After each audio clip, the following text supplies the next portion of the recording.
Good evening to all of you. Yes, today we are going to start national income, which is very important chapter of class 12th. Although I was not about to prepare this video, but on demand of my students, I am preparing it, and we will cover only the numerical part of this chapter. As a student used to say, ma'am this was a very typical chapter, ये नहीं हो रहा है, तो इसलिए मैंने सोचा कि न्यूमेरिकल्स करते हैं इसके. बट न्यूमेरिकल्स के लिए कुछ बेसिक टर्म्स हमें ज़रूरी समझनी पड़ेगी, तो उस बेसिक टर्म्स को डिस्कस कर लेते हैं. The first term is national income. As a chapter name suggest national income. What does it mean? National income क्या है? एक नेशन की इनकम. अगर मैं बात करूँ डेफिनेशंस की, which is showing on your screen, it is a sum total of the factor incomes earned by normal resident of a country during a period of 1 year. I can add the word net. Net sum total of factor incomes earned by normal resident of a country during a period of 1 year. कुछ चीज़ें इस definition में clear करनी है. That is it is a sum total. That means national income is not a individual item, it is an aggregate. Second, it include only factor incomes. What does the factor income means? Factor income are those income which earn by rendering the factors like land, labour, capital, entrepreneur, जो factor के against receive हुई है. That means transfer income will not include in national income. Transfer income मतलब unilateral income. अगर एक one sided income से, like मैंने किसी को गिफ्ट दिया, डोनेशन दी, या मुझे कुछ रिसीव हुआ, that will not include in factor income. The third main thing is that earn by the normal resident of a country. एक कंट्री के नॉर्मल रेजिडेंट ने अर्न किया है. What does the normal resident mean? Even I am not going to give the brief in this, but थोड़ा सा idea दे देती हूँ. Normal resident का मीनिंग है कि person who reside in a country more than 1 year and his economic interest lie in that country. अगर कोई person इस कंट्री में 1 साल से ज़्यादा रहता है, उसका इकोनॉमिक इंटरेस्ट इसी कंट्री में है. दो मेन बात, इकोनॉमिक इंटरेस्ट भी इसी कंट्री में है, तो वो नॉर्मल रेजिडेंट बन जाता है. And the third one is during the period of 1 year, एक फाइनेंशियल ईयर के अंदर. तो छोटी छोटी सी पॉइंट्स है जिससे नेशनल इनकम की डेफिनेशन बन रही है. यहाँ नेट वर्ड मैंने इसलिए लिया है कि नेट, अब मैं क्लियर करूँगी कि नेट का सिंपल यहाँ पर सेंस क्या है. Sum total of factor income. That means sum total मतलब एग्रीगेट है, फैक्टर इनकम मतलब ट्रांसफर इनकम इंक्लूड नहीं है. Earn by the normal resident. बेटा नॉर्मल रेजिडेंट ने जितना भी अर्न किया है, यहाँ ये बात नहीं की गई है कि नॉर्मल रेजिडेंट ने विद इन द कंट्री किया है या आउटसाइड द कंट्री किया है. सिंपली बोला है नॉर्मल रेजिडेंट ने जो भी अर्न किया है वो during a period of 1 year. I have taken the 1 year at we can take during a financial year. तो कुछ छोटे छोटे से पॉइंट्स है डेफिनेशन में. उसके बाद हम इसको इस तरीके से भी ले सकते हैं. The second one, it is a value of final goods. Value of final goods and services produce by the normal resident of a country again during a financial year. Value of final goods की बात करिए, that means कि goods which have not crossed the boundary of production will not included in national income. national income में सिर्फ हमें final goods लेनी है. That means जो रेडी टू यूज़ है वो लेनी है, बाकी नहीं लेनी है. अगेन आई एम सेइंग कि मैं थ्योरी नहीं बता रही हूँ, तो मैं इसको ज़्यादा एलिब्रेट नहीं करूँगी. राइट. तो अब इस नेशनल इनकम के जो प्रॉब्लम है स्टूडेंट्स की, वो है numericals. And for numerical we have to learn few terms. The first term is domestic. Domestic का मीन्स क्या है? Within the economic territory of a country.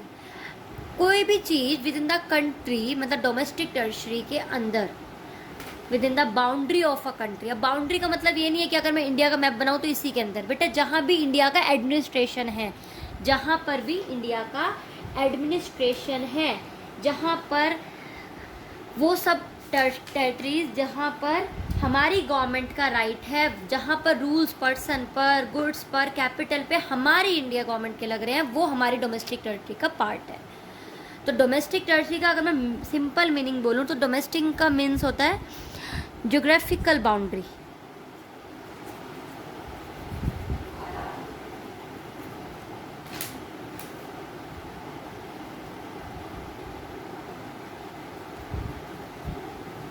geographical territory administrated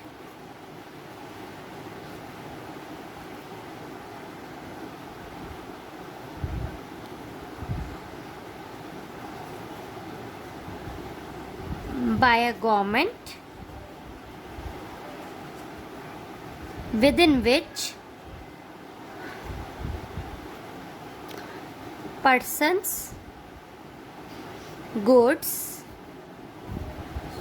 and capital circulate.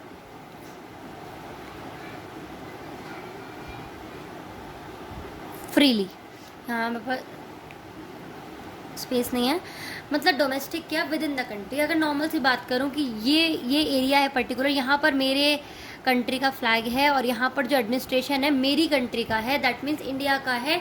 यहाँ पर जितने भी person है, goods हैं, capital है, वो सर्कुलेट होती है इंडियन रूल्स के अकॉर्डिंग।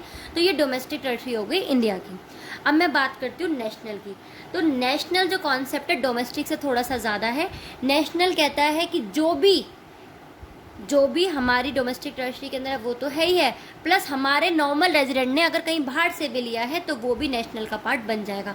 दैट मीन्स मैं सिंपली कह सकती हूँ नेशनल मीन्स डोमेस्टिक टेरिटरी में तो है ही है, प्लस अगर फैक्टर इनकम बाहर से अर्न करिए तो वो भी इंक्लूड होगी। Factor income earn by normal resident. Don't worry, it become simple after few minutes. Domestic का मतलब जो इस इंडिया की बाउंड्री के अंदर, मतलब इंडिया की जहाँ भी एडमिनिस्ट्रेशन है उसका पार्ट जो वहाँ से अर्न किया। और नेशनल का मतलब नॉर्मल रेजिडेंट ने जो अर्न किया, चाहे विद इन द कंट्री किया मेरी, या फिर उस कंट्री से कहीं बाहर से यानी कि अब्रॉड से अर्न किया, वो दोनों ही पार्ट नेशनल का बनते हैं। नेक्स्ट बेसिक टर्म आती है मेरी factor cost. Now factor cost is simply means cost of factors. अभी आप कहोगे मैम ये क्या बता दिया आपने, कॉस्ट ऑफ फैक्टर्स क्या, फैक्टर के रिलेटेड जितना भी हमने पेमेंट किया। दैट मीन्स फैक्टर कौन कौन से होते हैं, लैंड, लेबर, कैपिटल और एंटरप्रेन्योर। लैंड के बदले रेंट दिया, लेबर के बदले वेजेस दी, इन सब की अगर मैं कॉस्ट को सबमिशन कर दूँ तो it will become factor cost. तो फिर मार्केट प्राइस क्या है बेटा, ये सारे कॉस्ट फैक्टर को पेमेंट देने के बाद अगर मैं टैक्सेस ऐड कर देती हूँ, that became the market price. You know very well, market price हमेशा जब आप किसी भी थिंग को परचेज करोगे, even I have the packet of sketch pen, then the rate will be written like this, all India MRP 250 including of all taxes. That means in market price एक ही difference आएगा, market price it will include net indirect taxes.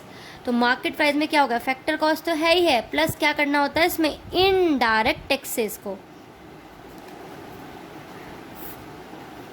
Market price कैसे बनता है किसी भी चीज़ का, अगर मैं फैक्टर कॉस्ट के अंदर इनडायरेक्ट टैक्सेस को ऐड कर दूँ तो मेरे उस चीज़ का क्या बन जाएगा, market price. And the third term which I am going to discuss is gross, जबकि मुझे पहले करनी चाहिए थी। ग्रॉस का मीनिंग है, ग्रॉस इन्वेस्टमेंट वर्ड मिलने आएगा बेटा आपके लिए। ग्रॉस का मीनिंग है without taking the depreciation allowance. हमने डेप्रिसिएशन को कंसीडर नहीं किया, नॉर्मल एसेट्स की वैल्यू ले ली during the year, then it is gross value of, we can say assets और इन्वेस्टमेंट्स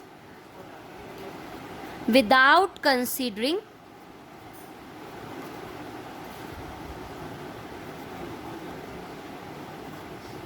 या विदाउट अलाउइंग डेप्रिसिएशन। बेटा अगर मैंने डेप्रिसिएशन प्रोवाइड किए बिना टोटल वैल्यू ले ली, that it is gross. Is it clear? The next very term is net.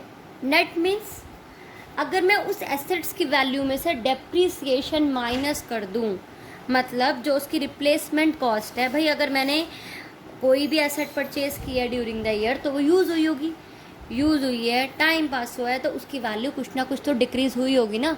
तो वैल्यू को डिक्रीज़ करने के बाद जो मेरे पास अमाउंट आएगी वो क्या होगी, उसकी नेट वैल्यू होगी जो एग्जैक्ट होगी।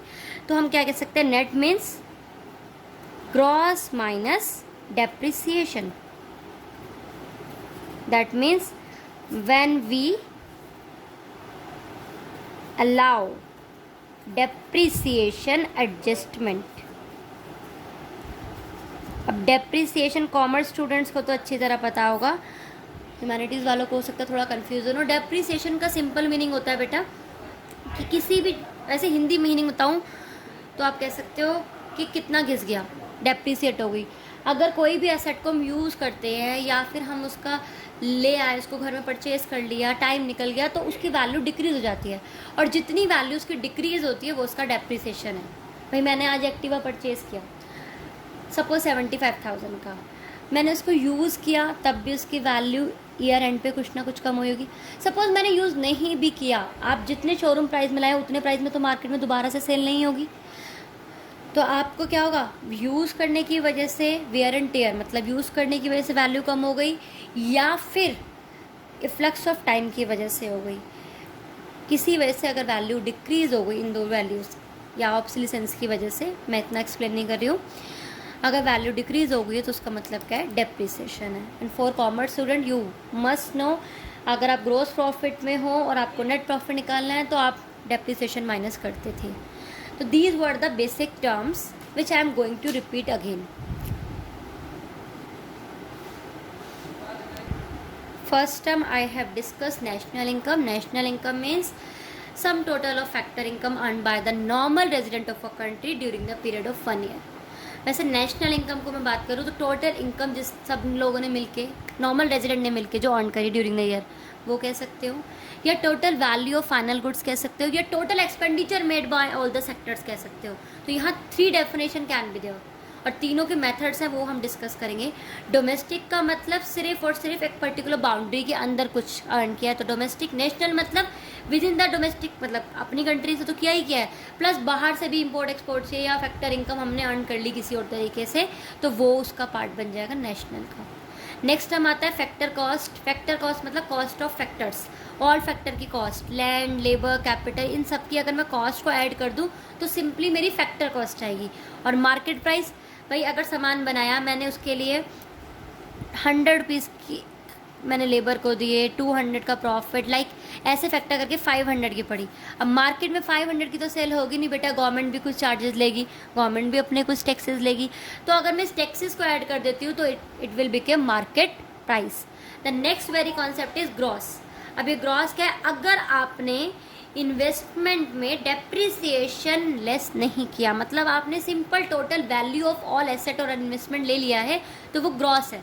मैंने ईयर के अंदर 10 मशीनरीज खरीदी, each machinery was of 50,000, that gross investment will be 50,000 into 10, 5 lakh.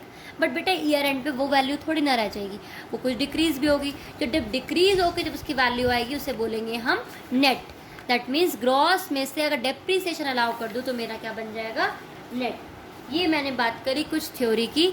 Now the question arise if the aggregate term is given. Aggregate कैसे, अब आप बोलोगे ये इतने सारे वर्ड आते हैं जैसे एटम बम्स गिर गए हों, एटम बम्स लगते हैं ना, GDP, MP, NDP at FC, these are few terms which makes a confusion to the student, but beta these are the summation of these few things and it is very easy। अगर aggregate दिया है आपको GDP, MP, NDP at FC और आपको convert करना है तो conversion के रूल क्या है, पहले मैं आपको क्लियर करूँ। चलो इसी टर्म को लेते हैं, GDP at MP। इसमें जो मेन 3 टर्म्स हैं जिसकी वजह से सारी चीज़ें चेंज होंगी, वो फर्स्ट टर्म है G। यहाँ G जो डिनोट कर रहा है बेटा वो कर रहा है ग्रॉस को। फर्स्ट टर्म आपकी या तो होगी ग्रॉस या होगी नेट। सेकेंड टर्म जो होगी वो आपकी है D, या तो वो डोमेस्टिक होगी या वो नेशनल होगी, और थर्ड P तो ऐसे ही रहेगा। फिर आता है MP, मार्केट प्राइस। अगर मैं इसको एलिब्रेट करूँ, this is gross domestic product at market price. इसके अलावा क्या हो सकता है, net domestic eight market price. इसके अलावा क्या हो सकता है, net national product eight market price. और क्या हो सकता है, net national product at factor cost. तो ये 1 2 3 4 5 6 आपके पास टर्म्स हैं जिससे मिलके ये 3 टर्म्स बनेंगे और कन्वर्ट करना होगा। इट्स वेरी सिंपल, बस थोड़ा सा आपको पेशेंस रखना है कि कैसे कन्वर्ट करना है। अगर आपको ग्रॉस गिवन है और आपको नेट में कन्वर्ट करना है, what will you do, you will deduct depreciation. मैंने अभी बताया था बेटा, डेप्रिसिएशन ग्रॉस का मतलब नॉर्मल वैल्यू ऑफ इन्वेस्टमेंट और नेट का मतलब जिसमें से कि डेप्रिसिएशन लेस हो चुका हो। तो डेप्रिसिएशन अगर आप लेस कर देते हो तो आप ग्रॉस से नेट पे पहुंच जाते हो। डेप्रिसिएशन का अदर नेम है रिप्लेसमेंट कॉस्ट। और क्या नेम है डेप्रिसिएशन का, cost of wear and tear, capital consumption allowance, इस नेम से भी आ सकता है ये। सो इट्स वेरी सिंपल, अगर आपको ग्रॉस दिया है और आपको नेट चाहिए तो you will deduct depreciation. The next very term is, अगर आपको डोमेस्टिक दिया और आपको नेशनल चाहिए, अभी मैंने बताया डोमेस्टिक मतलब सिर्फ हमारी ज्योग्राफिकल बाउंड्री और जहाँ पर हमारा राइट है, और नेशनल मतलब हमारी बाउंड्री में तो है ही है, प्लस हमने अगर बाहर से भी अर्न किया है। मतलब डोमेस्टिक से अगर नेशनल पे जाना है तो हमें ऐड करना पड़ेगा net factor income from abroad. What is NFIA? NFIA is net factor income from abroad, जिसको मैं बोल सकती हूँ factor income from abroad minus factor income to abroad. भाई ज़रूरी थोड़ी ना है मेरे रेजिडेंट बाहर से अर्न नहीं करेंगे, ऐसा भी तो हो सकता है बेटा बाहर पे किया हो, तो मुझे नेट निकालना पड़ेगा कितना मुझे रिसीव हुआ फ्रॉम अब्रॉड, माइनस कर दूंगी कितना मैंने बाहर पे किया। Next term is factor cost. अब फैक्टर कॉस्ट दिया है और मार्केट प्राइस चाहिए, तो आपको बताया मैंने अभी फैक्टर कॉस्ट और मार्केट प्राइस में डिफरेंस है किस चीज़ का, बेटा टैक्सेस का ही तो है बस। तो फैक्टर कॉस्ट से मार्केट प्राइस में जाने के लिए मुझे क्या करना पड़ेगा, नेट इनडायरेक्ट टैक्सेस को प्लस करना पड़ेगा। तो these are few terms by which you can easily convert any aggregate, and we will do 2 or 3 questions to make it very very clear. अच्छा, अब मैंने बोला ग्रॉस से नेट पे जाने के लिए डेप्रिसिएशन माइनस करना है। ग्रॉस दिया है मुझे 1000, डेप्रिसिएशन दिया है 200, तो नेट विल बिकम 1000 माइनस 200 800। बट बेटा हम उल्टा भी तो जा सकते हैं, we can also go reverse. अगर मुझे नेट दिया है और ग्रॉस पे जाना है तो नेट का मतलब डेप्रिसिएशन माइनस हुआ है, और मुझे ग्रॉस पे जाना है तो मुझे क्या करना पड़ेगा, ऐड डेप्रिसिएशन करना पड़ेगा, राइट। इसी तरीके से अगर मुझे नेशनल गिवन है और डोमेस्टिक पे जाना है, नेशनल में भाई बाहर की इनकम भी ऐड है, मुझे डोमेस्टिक पे जाना है तो बाहर की इनकम को एक्सक्लूड करना पड़ेगा। That means I have to deduct NFIA। Again market price पर जाने के लिए मैंने इनडायरेक्ट टैक्सेस को ऐड किया, बट गवर्नमेंट ने कहा बिना टैक्सेस के आपकी कॉस्ट कितनी आती है ये बताओ, तो मैं क्या कर दूंगी, माइनस कर दूंगी NIT। These are the basic terms which seems very complicated, but these are not complicated at all. Trust me beta, just go through with 3 or 4 videos of national income. Really you will like these videos and you will try to take help of these videos every time when you want to revise it, because these videos are not to make for any advertisement and all. This is only because of demand of my students कि ma'am मुझे ये वाला chapter समझ में नहीं आ रहा है तो आप ये वाला एक बार वीडियो बनाओ। तो आप देखना ये कुछ टर्म्स हैं जो आपको थोड़ा सा बस पेशेंस रखना पड़ेगा। Slowly we will cover all the concept of this chapter, we will cover all the topics, all the methods, but you have to become patient with me, right? So मैं थोड़ा सा दोबारा से क्लियर कर देती हूँ। डेप्रिसिएशन तो depreciation के नाम से ही आएगा बेटा, लेकिन अगर मैं बात करूँ NFIA की, NFIA that is net factor income from abroad. It is calculated as factor income from abroad minus factor income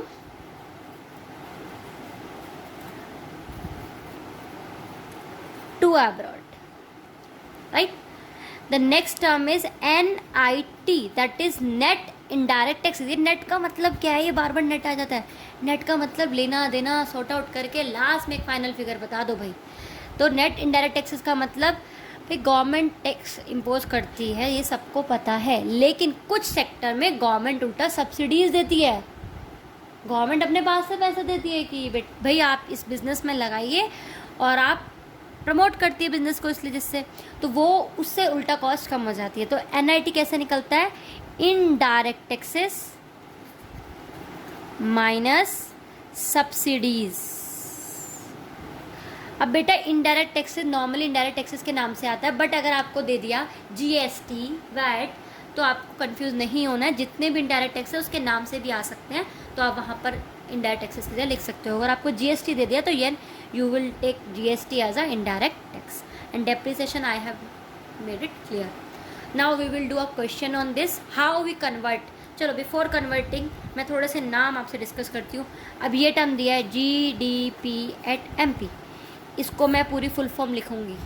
मेरा फर्स्ट वर्ड क्या है? G मतलब ग्रॉस, सेकेंड टर्म है D मतलब डोमेस्टिक, P हमेशा प्रोडक्ट ही रहेगा, एंड MP इसे लिखूँगी क्योंकि थोड़ा नीचे है ना, ऐसे लिख देंगे एट। कहाँ पर है ये? Eight market price.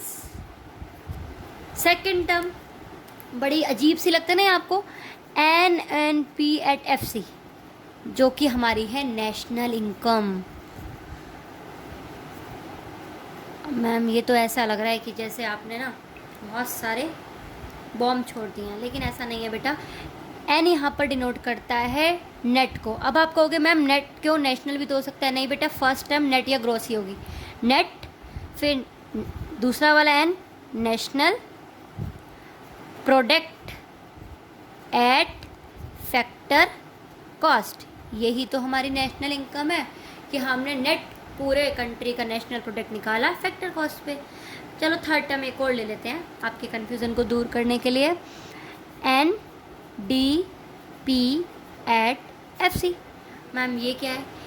ये आप बताओ ये क्या है? Net domestic product at FC। मतलब फर्स्ट वाला जो होगा या तो वो ग्रॉस होगा या वो नेट होगा, सेकंड वाला या डोमेस्टिक होगा या नेशनल होगा, प्रोडक्ट तो सेम रहेगा, और थर्ड वाला यानी कि मैं इसको ले रही हूँ या तो MP होगा या FC होगा। According to this we will convert it. चलो तो पहले आज बेटा कन्वर्जन सीखेंगे, मेथड हम नेक्स्ट वीडियो में सीखेंगे, राइट। एग्रीगेट्स को कैसे कन्वर्ट करते हैं। Suppose I have GDP@MP 5000, depreciation 500, FIFA, अब ये फीफा अवार्ड्स नहीं है, factor income from abroad 1000, FITA factor income to abroad which we have paid this ₹300, IT indirect taxes 400 and subsidy is 300, and we are required to calculate NNP@FC। बेटा NNP@FC को calculate करना है तो पहले तो चलो मीनिंग क्लियर करते हैं। GDP@MP मतलब gross domestic product market price पे गिवन है, और मुझे क्या निकालना है? Net national product factor cost पे निकालना है। चलो रूल लिखे। रूल क्या कहते हैं हमारे? पहले रूल लिख लेते हैं, इजी रहेगा, राइट। G से N पे जाना है तो क्या करना होता है? D से N पे जाना है तो क्या करना है? MP से FC पे जाना है तो क्या करना है? ये दोबारा लिख ली जिससे आपको लर्न हो जाए। ग्रॉस से नेट पे जाना है तो माइनस करना पड़ता है डेप्रिसिएशन, डोमेस्टिक से नेशनल पे जाना पड़ता है तो करना पड़ता है NFIA प्लस, MP से FC पे जाना है तो माइनस करना पड़ता है NIT। ग्रॉस में डेप्रिसिएशन इंक्लूड नहीं होता इसलिए नेट पे जाने का डेप्रिसिएशन माइनस करूँगी। डोमेस्टिक में नेशनल इनकम, डोमेस्टिक में आपका फैक्टर इनकम फ्रॉम अब्रॉड नहीं है तो मेरे को नेशनल पे जाने के लिए प्लस करना पड़ेगा NFIA, और MP से FC मार्केट प्राइस के अंदर टैक्सेस इंक्लूड है, मुझे फैक्टर कॉस्ट पे जाना है मतलब टैक्स को डिक्रीज करना है, दैट मीन्स हटाना है तो minus NIT।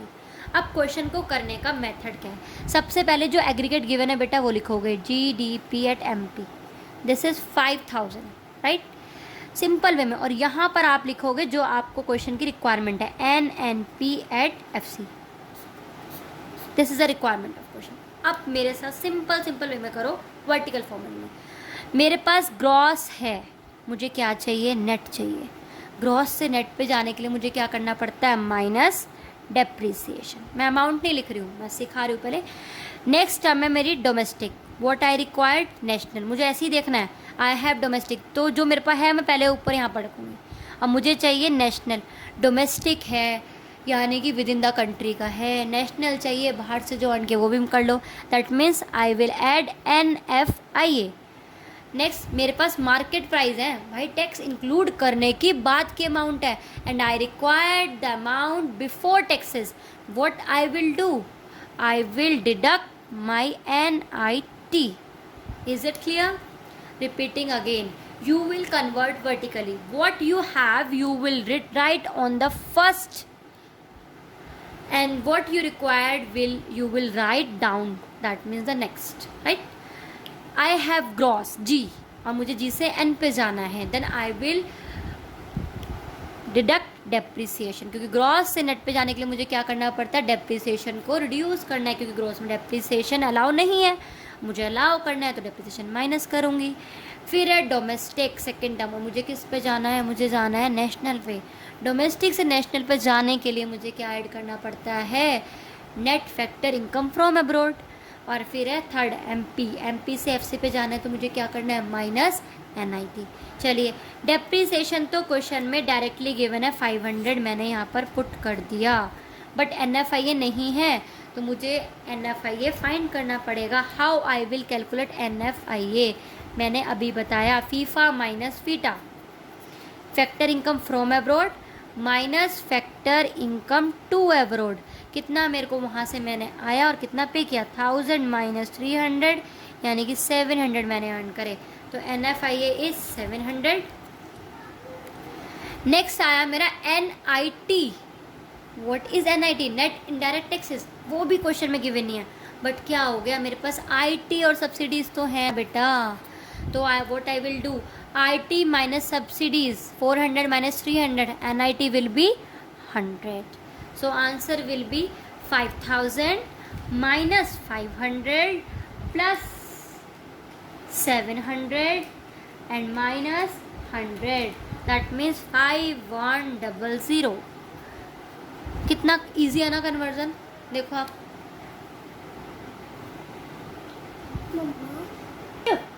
So we will do one more question, again repeating beta, it is very simple chapter. The only thing is you have to do it slowly. First you need to know the terms, then you need to know aggregate conversion, then the three methods, and then precautions of these three methods. So it is very simple chapter, you won't believe कि ये unit मेरे को तो ऐसा लगता है free में marks देती है, करना ही क्या है इसमें, थोड़ा सा पेशेंटली करेंगे हम, ठीक है। अब यहाँ पर क्वेश्चन है calculate domestic income, net domestic income actually, and national income। तो नेशनल इनकम तो मैंने बताया था आपको भी क्या होता है, net national product at factor cost, कि जो विद इन द कंट्री हमने फैक्टर कॉस्ट पे अर्न करा है, एनएनपी एट एफसी, और ये क्या निकालना है, एनडीपी एट एफसी में कर रही हूँ, आप एफसी और एमपी जो क्वेश्चन की रिक्वायरमेंट है उसके अकॉर्डिंग कर लोगे। नेट डोमेस्टिक इनकम ये गिवन है आपको, तो अब क्वेश्चन की रिक्वायरमेंट क्या है, फर्स्ट है एनडीपी एट एफसी और मेरे पास क्या है GDP at MP. How I will convert, I will show again, मेरे पास जो भी है what I have I will write on the top, GDP at MP 70150, what I required NDP at FC, पहले मैं एनडीपी एट एफसी ले रही हूँ आपका, NDP at FC I required, and the second again I have GDP at MP and I required NNP at FC। मैं इससे भी convert कर सकती हूँ, उसमें कोई प्रॉब्लम नहीं आएगी। चलिए देखते हैं, मेरे फर्स्ट टर्म है ग्रॉस, अब मुझे क्या चाहिए बेटा, मुझे चाहिए नेट, तो ग्रॉस से नेट पे कन्वर्ट करने के लिए मुझे क्या करना पड़ेगा, yes very good, we have to deduct depreciation।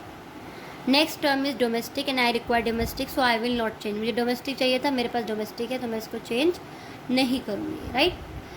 the next term is market price and I required factor cost, market price given है बट मुझे फैक्टर कॉस्ट चाहिए, तो मैं क्या करूँगी, मार्केट प्राइस में टैक्स इंक्लूड है तो मैं माइनस कर दूँगी NIT। डेप्रीसिएशन देखो कहाँ है क्वेश्चन में, depreciation is given by the name consumption of fix capital, मैंने आपको बताया था इसका दूसरा नाम है कंजप्शन ऑफ फिक्स कैपिटल, तो 3100 में माइनस कर दूंगी। The next term is given minus NIT, that is NIT is given, no indirect taxes given है, नेट इनडायरेक्ट टैक्सेस चाहिए मतलब कि सब्सिडी माइनस करने के बाद, तो इनडायरेक्ट टैक्सेस है 5200 और सब्सिडीज है 4000, तो NIT became 5200 minus 4000 it became 1200, तो माइनस कर दूंगी 1200। इज इट क्लियर, यहाँ ये दो बार माइनस लगाने का मतलब प्लस नहीं है बेटा, ये जस्ट मैंने कैलकुलेशन ईजी बनाने के लिए यहाँ भी कर दिया है। तो NDP at FC will be 70150 minus 3100 and minus 1200, that means 65850, right। The next question is GDP at MP is given and I required national income. National income is NNP at FC. So GDP at MP is 70150 again and I required NNP at FC. Gross given है, net चाहिए, I will deduct depreciation. Domestic है but मुझे national चाहिए, so I have to add NFIA. MP है but मुझे FC चाहिए, market price से factor cost में मुझे कन्वर्ट करना है, तो minus NIT. So depreciation is given in the question, we have use is 3100. NFIA is also given in the question, directly given नहीं है. फैक्टर इनकम मुझे चाहिए, नेट फैक्टर इनकम. बेटा ये N का बहुत यूज़ है कि टोटल मैंने क्या अर्न किया और क्या पे किया, बट यहाँ क्वेश्चन में गिवन है factor income from abroad. So what I will do, factor income from abroad में से फैक्टर इनकम टू अब्रॉड को माइनस कर दूंगी.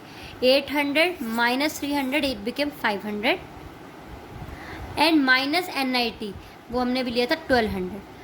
तो what I will do, I will deduct 3100, I will add this and I will deduct this. So answer will be 66350. This is 66350. This is the question of Sandeep Garg and I have solved it. If you have Sandeep Garg book, Sandeep Garg sir book is very nice and I am not promoting any book actually. I have this, so I am using this. Subhash, you can also refer Subhash or NCERT. You can do all this question of aggregates and it's a very simple questions. Again repeating बेटा, बहुत बहुत simple chapter है, थोड़ा सा try करो, आपको अच्छा लगेगा. Thank you for watching. Thank you so much for your love, your support. I will try to make clear. I will try to help you in any way I could do. Thank you so much once again and have a nice day, have a nice year and be safe at your home. Jai Hind, Jai Bharat.